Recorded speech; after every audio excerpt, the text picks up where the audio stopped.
Alhamdulillah wassalatu wassalamu ala Rasulillah wa ala alihi wa sahbihi wa mawalah amma ba'du fa ya ibadallah usikum wa iyaya bitaqwallah fa innal jannata uiddat liman ittaqah.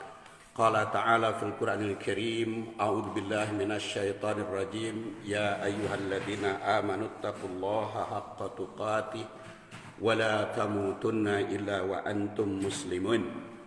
Jamaah rahimakumullah, hari ini saya akan melanjutkan bahasan hari Kamis yang lalu, yaitu tafsir surat Ad-Duha. Dan pada hari Kamis yang lalu sudah saya bahas. Pertama adalah tartibul ayat, kemudian tanasub ayat dengan ayat sebelumnya, kemudian tarikhul ayat. Dan sekarang adalah tafsir surat Ad-Duha. Wad-Duha. Wad-Duha ini terdiri dari dua kata. Pertama wa dan yang kedua duha. Wa itu disebut huruf qasam yang berarti sumpah, bermakna sumpah. Oleh karena itu dalam bahasa Indonesia diartikan demi. Duha adalah waktu duha. Jadi Allah Subhanahu wa taala bersumpah pada ayat ini dengan waktu duha atau matahari pagi sepenggalah naik. Ada juga yang memahami waktu duha adalah pagi ketika matahari mulai memancarkan sinar. Jadi mataharinya sudah bersinar. Jadi bukan ketika meletek mataharinya, itu namanya tola'a ya, atau tulu isyamsi, atau dalam bahasa Arab isyraq. Jadi ada isyraq atau syuruk, ada tulu isyamsi, ada duha. Kalau duha itu dipahami mataharinya sudah naik, sudah memanas. Bahkan di dalam hadis yang lain tarmidul fisol. Jadi ketika unta keluar dari moyan, ya, keluar dari persembunyiannya untuk menyambut matahari. Dan di dalam hadis lain juga dikatakan qadra rumhen, qadra rumhin. Ada qadra rumhen itu ketika sholat Idul Fitri. Sholat Idul Fitri mataharinya sekitar 2 penggalah atau 2 tombak tingginya. Tapi Idul Adha itu rumhin, ketika matahari sepenggalah atau setombak tingginya. Jadi beda antara sholat Idul Fitri dengan sholat Idul Adha. Walaupun sama-sama waktu duha. Kalau sholat Idul Fitri lebih awal daripada sholat Idul Fitri lebih akhir daripada sholat Idul Adha. Kenapa? Karena sholat Idul Adha itu mau mempercepat menyembelih hewan kurban. Kalau sholat Idul Fitri untuk mengoreksi siapa yang belum zakat fitri. Karena kadang-kadang umat itu kan menyangka bahwa zakat fitri itu diperintahkan hanya untuk yang mampu. Sehingga tidak sedikit orang itu yang tidak mengeluarkan zakat. Kenapa tidak mengeluarkan zakat? Karena katanya suka menerima zakat. Padahal zakat fitri itu berbeda dengan zakat mal. Kalau zakat mal bagi yang punya harta. Kalau zakat fitri itu bagi yang punya makanan untuk hari Idul Fitri. Jadi kalau diperkirakan Idul Fitri masih bisa makan, maka itu sudah wajib zakat. Zakatnya sesuai dengan kemampuan. Kalau bisa memiliki kemampuan 1 sok per orang, kalau tidak bisa sesuai kemampuan. Itu makanya disebut zakat fitri. Cuman di Indonesia makan istilahnya zakat fitrah. Sebetulnya kalau di dalam hadis bukan zakat fitrah, zakat fitri. Kenapa fitri? Fitri itu artinya berbuka. Berbuka saum. Idul Fitri bukan Idul Fitroh, ya.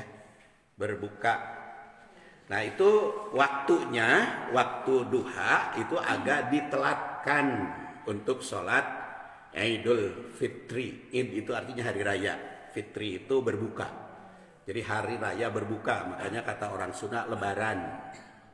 Lebaran itu bubaran saum, ya. Jadi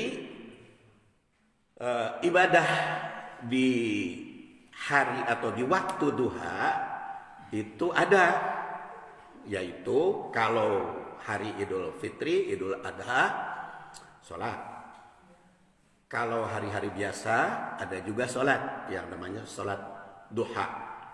Kalau sering diistilahkan sholat duha apabila dilakukan agak siangan. Kalau agak pagian disebut isyraq. Dan kalau di tengah-tengah pekerjaan pulang dulu disebut awabin. Tapi tafsirannya nanti di dalam tatbiq, ya.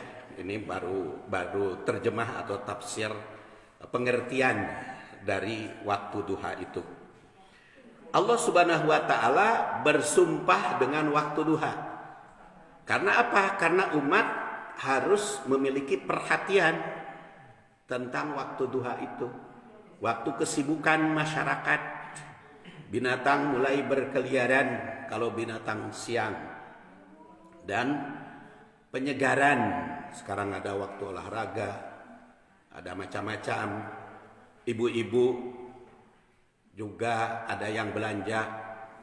Walaupun untuk buka. Padahal masih waktu duha. Oleh karena itu ada tugas manusia untuk memanfaatkan kesegaran tubuh tersebut guna menjalani mata pencaharian yang sekaligus beribadah. Kemudian wal-laili idza saja. Wal-lail ini wa-nya juga huruf qasam, masih sumpah. Al-lail malam. Ibu ngobrol, walaupun dihalangi ibu dengarkan saja, sayang ya. Bahkan tolab ilmu itu kata Imam Syafi'i lebih afdol daripada sholat nawafil, daripada wiridan. Tolab ilmu itu makanya mendapat perhatian. Makanya untuk sholat subuh langsung, yang wiridan juga berhenti, ya. Wal-laili demi waktu malam idza saja apabila telah sunyi. Ayat ini merupakan sambungan dari ayat sebelumnya yang mengandung arti sumpah dengan waktu malam tatkala sunyi dan sepi.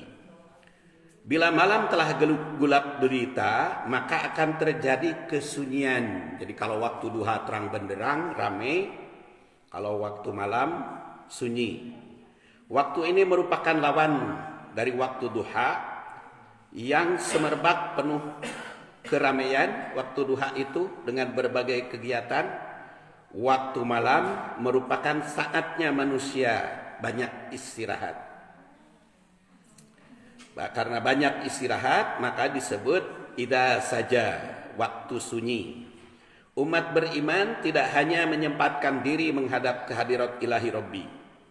Waktu ramai seperti duha, tapi juga ada waktu malam sebagai waktu sepi. Ibadah merupakan kegiatan yang tidak terputus sepanjang masa dan sepanjang hari. Namun ada pula ulama yang menakwil bahwa pada waktu duha memberikan gambaran terang benderang hati yang beriman, dan waktu malam gelap gulita orang kafir. Itu juga takwil namanya.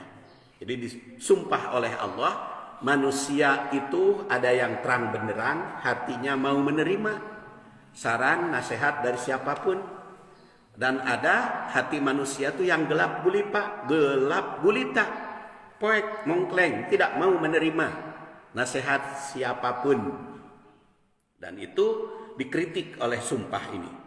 Jadi hati manusia ada yang terang, ada pula yang gelap. Ada juga ulama memahami bahwa sumpah yang pertama waktu duha mengandung arti waktu siang secara keseluruhan. Sedangkan walaili idza saja mengandung arti malam yang sunyi seluruhnya. Kedua macam sumpah ini, waktu yang berbeda, juga memberi isyarat ibadah sepanjang zaman. Ibadah dilakukan ketika masa ramai dan kesibukan, juga dilaksanakan ketika sunyi senyap orang lain beristirahat. Makanya tidak disebut waktunya jam berapa dan seperti apa salat ibadah duha. Demikian pula salat malam. Salat malam itu ada yang sepertiga malam, ada yang tengah malam, ada yang 2/3 malam.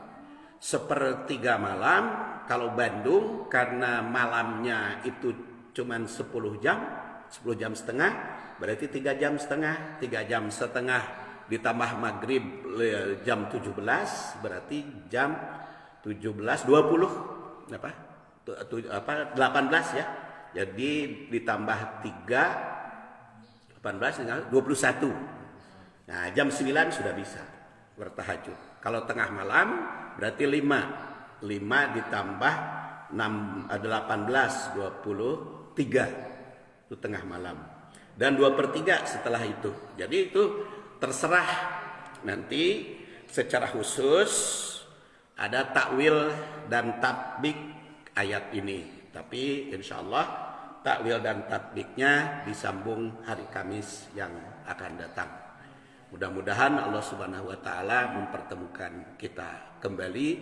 Ghafarallahu li wa lakum walhamdulillahirabbil alamin. Assalamualaikum warahmatullahi wabarakatuh.